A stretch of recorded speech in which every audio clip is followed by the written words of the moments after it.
নমস্কার সবাইকে, সম্পাস blog and শর্টসে আবারও সবাইকে স্বাগত জানাই। তো বন্ধুরা, তোমরা তো সবাই জেনে গেছো যে আমি মালদার মেয়ে, আর আমাদের মালদাতে তো এখন আমের সম্ভার। কিন্তু বন্ধুরা, খুব তাড়াতাড়ি কিন্তু এই কাঁচা আমটা শেষ হয়ে যাচ্ছে। সেই জন্য ঝটপট এই কাঁচা আমের রেসিপিগুলো করে ফেলো, নইলে কিন্তু সময় চলে গেলে আবার একটা বছরের অপেক্ষা করতে হবে। তো এতক্ষণে তোমরা টাইটেল দেখে বুঝতেই পেরে গেছো তো আমি কি রেসিপি তৈরি করছি। তো হ্যাঁ বন্ধুরা, চলো ঝটপট করে রেসিপিটা তৈরি করে না যাক। তো তোমরা এতক্ষণ দেখেই ফেলেছো আমটাকে আমি ধুয়ে ছিলে আর এইভাবে গ্রেট করে নিচ্ছি। তো এইবার দেখো, গ্রেট করে আমি মিক্সিতে পেস্ট করে নিয়ে এইভাবে স্টেনারের মাধ্যমে আমি শুধু জুসটুকুটা নিয়ে নেব। তো হ্যাঁ বন্ধুরা, কাঁচা আমের জেলি তৈরি করতে গেলে শুধুমাত্র কিন্তু জুসটাই ইউজ করতে হয়। তো চলো দেখো, স্টেনারের মাধ্যমে আমি কতগুলো জুস কালেক্ট করে ফেলেছি। এবার আমি একটা প্যান বসিয়ে দিয়েছি, আর এইখানে দেখো একটা বড় কাপের 1 কাপ মতো জুস আমি এবার কড়াইয়ের মধ্যে দিয়ে দেব।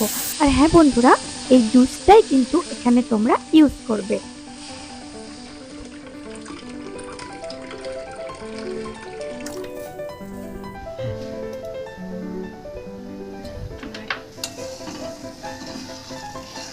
তো দেখো বন্ধুরা, আমার জুসটা কিন্তু দেওয়া হয়ে গেছে।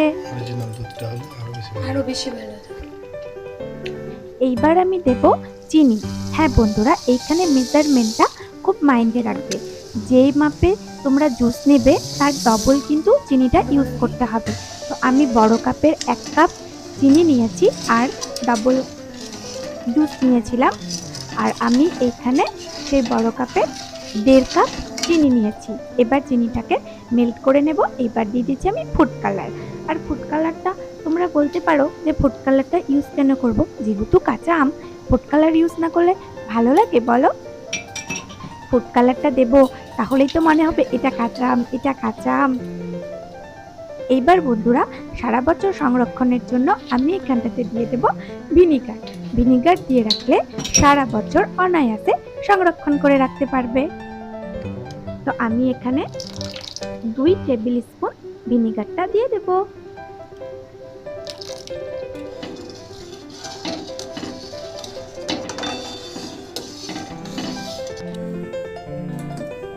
এখানে কিন্তু বন্ধুরা আমি কোনো এক্সট্রা জল অ্যাড করিনি, সম্পূর্ণ কিন্তু আমের জুসই আছে। এবার একটা ছাঁকনির মাধ্যমে যে গাঁটটা উৎপন্ন হচ্ছে সেই গাঁটটাকে খুব ভালোভাবে ক্লিন করে নিতে হবে।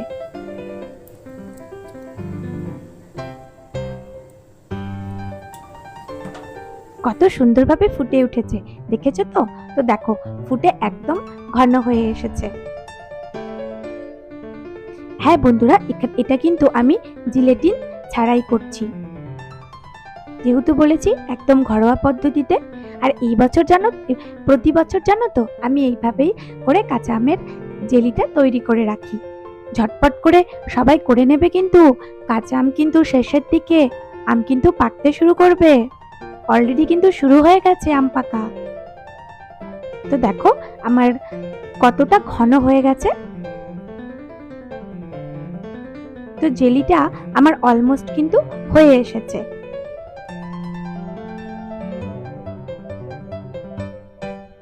তো এইবার একটা প্লেটে করে আমি চেক করে নেব, তাই জন্য আমি অল্প পরিমাণে নিয়ে নিয়েছি, নিয়ে আমি এইটাকে চেক করে নেব।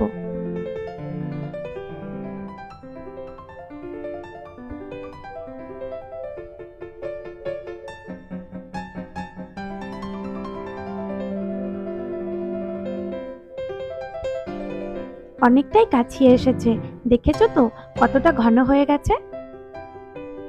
এবার এটাকে কিছুক্ষণের জন্য ঠান্ডা করে চেক করে নেব।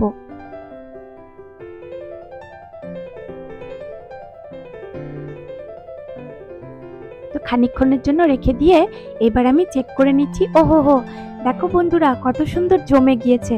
তার মানে আমার গ্রেভিটা কিন্তু একদম তৈরি হয়ে গেছে, আমার জেলিটা খুব সুন্দরভাবে তৈরি হয়ে গেছে।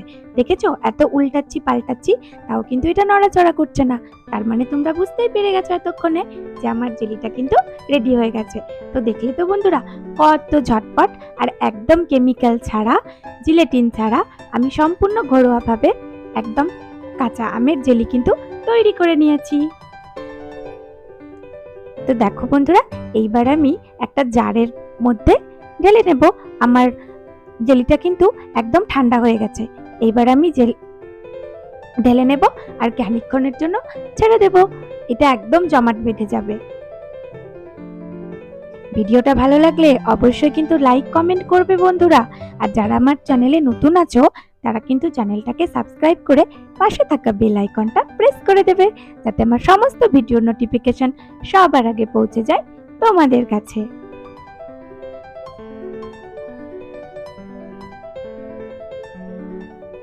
দেখেছো কতগুলো করে ফেলেছি আমি। দেখো আমি জারে ফেলে দিয়েছি আর কতটা শাইনিং হয়েছে। এই দেখো বন্ধুরা, জমানোর পরে এই যে দেখো আমার জেলিটা একদম পারফেক্টলি রেডি হয়ে গেছে।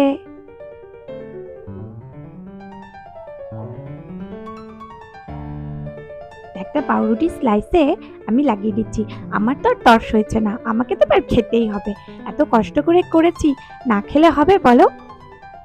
তো চলো চলো ঝটপট করে পাউরুটি স্লাইসে জেলিটা লাগিয়ে দেখি কেমন লাগে। ও হো হো, সেই হয়েছে বন্ধুরা, তোমরা বুঝতেই পারছো কি বন্ধুরা?